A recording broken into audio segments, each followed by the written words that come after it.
Hello, welcome to our daily news, and here are the headlines. VIệT Petrol tests 200 million ton of oil. Ministry of Finance and Kuwait Fund for Arab Economic Development sign loan agreement. Dragon fruits get exceptional license to United States.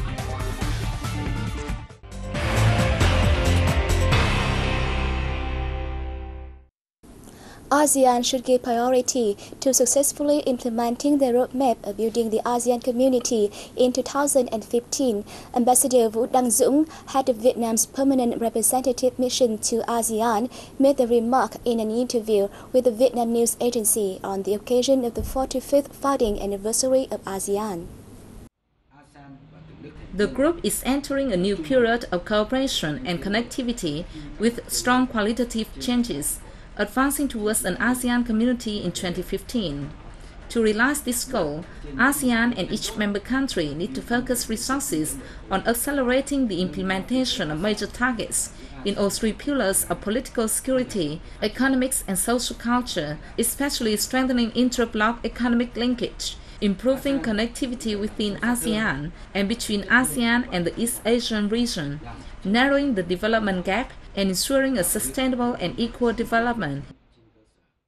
The ambassador stressed that in the new situation, ASEAN needs to pay more attention to continue consolidating and maintaining a peaceful and stable environment for mutual development. The group should attach importance to strengthening internal solidarity and unity as a foundation to promote its common voice and central role in regional and international issues of common interest, including complicated and sensitive cases such as the EC, thus enhancing the role and position of ASEAN, as well as making effective contributions to ensuring regional peace, stability and development. Since the Vietnamese permanent representative mission to ASEAN was set up in 2009 under the ASEAN Charter, it has made practical contributions to activities of the Committee of Permanent Representatives in ASEAN, gradually promoting the committee's function of coordinating ASEAN cooperation in all aspects. The mission has also played its role in effectively implementing Vietnam's policies in ASEAN, especially in the year 2010 when Vietnam was ASEAN chair.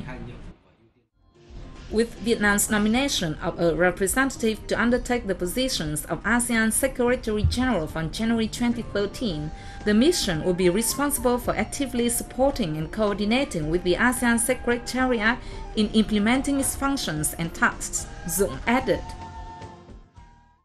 Vietnam Baptist Church Southern convened its second Congress for the 2012-2016 tenure in Ho Chi Minh City on August 8. At the event, Deputy Head of the Government Committee for Religious Affairs Bùi Mạnh Hà said the party and state always recognize active contributions made by Protestant dignitaries and followers in general and the Vietnam Baptist Church in particular. The second Congress of the Vietnam Baptist Church is specific evidence affirming the Vietnamese party and state's consistent policy of respecting and ensuring people's rights to religious freedom, he said. The Vietnam Baptist Church Southern was established in 1989 and was recognized by the government as a religious organization in 2008. It now has around 40,000 followers across 42 cities and provinces. The Congress is expected to wrap up on August 10. An international exhibition and art auction to raise funds for Vietnamese Agent Orange dioxin victims has opened at Mori Gallery in Sydney, Australia. Organized by the Agent Orange Justice under the Australia-Vietnam Solidarity Network, the exhibition, with the theme Beautiful Art for Innocent Children, is showcasing about 100 works by more than 80 popular Vietnamese and Australian artists. Speaking at the event, the Governor of New South Wales, Marie Bashir, expressed her deep sympathy towards Agent Orange victims, including Vietnamese children. She said she always supports Vietnam in its way to ask for justice for the victims. At the exhibition, Australian celebrated actor Kate Mulvaney performed extracts from her award-winning play, The Seed, which tells about the daughter of an Australian veteran who participated in the war in Vietnam and is affected by Agent Orange. The organizing board said all funds raised from the event will be delivered directly to the Vietnam Association of Victims of Agent Orange Dioxin for a facility caring for newborn and child victims.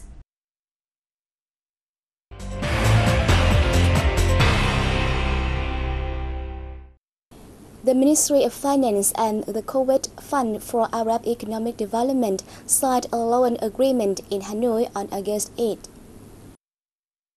The $14.4 million loan is meant for multi-objective rural development projects in 10 communes of Da Bắc District, Hòa Bình Northern Province.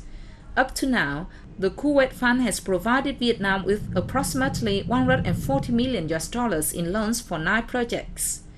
These loans, used for infrastructure building projects in rural areas, have contributed to the locality's economic development and poverty reduction objectives. Many projects have proven effective, such as the Dầu Tiếng and Vending irrigation systems and Đắc Tà Ngọc Linh Road. The Vietnam-Russia oil and gas joint venture on August 8 tapped the 200 millionth ton of oil from 2 oil fields of Rồng and Bạch Hồ of the southern province of Bà Rịa Vũng Tàu. The event reflects great effort of the joint venture in ensuring the safe and effective exploitation since the pumping of the first ton of oil on June 26, 1986. Since the joint venture was established in 1981, it has earned more than $60 billion from selling oil. In the past 30 years, the joint venture has drilled over 1.8 million meters in 440 exploratory and operational wells, built more than 40 marine works, and laid 600 kilometers of pipes. From the beginning of this year, the joint venture has pumped 3.68 million tons of oil, accounting for 60% of the yearly plan. Its selling revenue achieved 80% of the yearly plan, with a total value of $3.32 billion. The Hanoi Building Bank will merge into the Hanoi Saigon Bank on August 28, following a recent approval by the Governor of the State Bank of Vietnam. This is the first merger and acquisition deal in the roadmap of restructuring the country's banking system being implemented by the central bank this year, and the second after the first in late 2011. Under the plan, the new bank will have a charter capital of 9 trillion Vietnam dongs, a total asset of property of about 100 trillion Vietnam dongs, and about 5,000 staff operating across the country. Under the decision signed on August 7, SHB has the responsibility of receiving all legitimate assets, rights, obligations, and interests of Habu Bank, completing all procedures on business registration and announcement for the merger in accordance with the law within 15 working days since the decision takes effect. Habu Bank is responsible for announcing the termination of its operation and handling its related rights and obligations in line with the law. Dragon fruits will become Vietnam's first fruit to be shipped directly to the U.S. for irradiation before selling at the country's supermarkets. There is no precedent for such annexion of the U.S. for any kind of Vietnam's fruit. Vietnamese dragon fruits have so far successfully built up prestige in the country, which is considered as the world's most pristine market in terms of disease control and food hygiene. Earlier, the United States Patent and Trademark Office granted a patent to the dragon fruits of the central province of Bình Thuận, recognizing the brand name Bình Thuận, dragon fruit, and the image of dragon fruits. This opens up a good chance for Bình Thuận and Vietnam in general to expand fruit exports to the U.S. And that's all we have for today. Thank you for joining us and goodbye.